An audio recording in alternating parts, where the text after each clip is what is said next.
Hi, this is Andrew, and in my latest installment of the new homeowner series, I wanted to talk to you about a little preventive maintenance that could save you hundreds of dollars a month.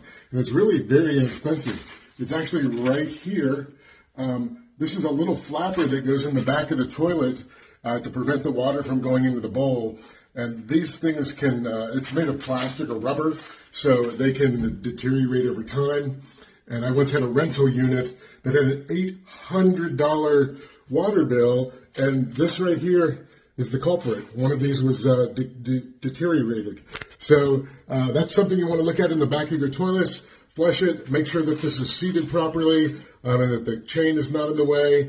And this small flapper valve could save you hundreds of dollars if you're the one you have is currently defective. Once again, this is Andrew with the latest series, the new homeowner series. Love to work with you sometime in the future. Take care.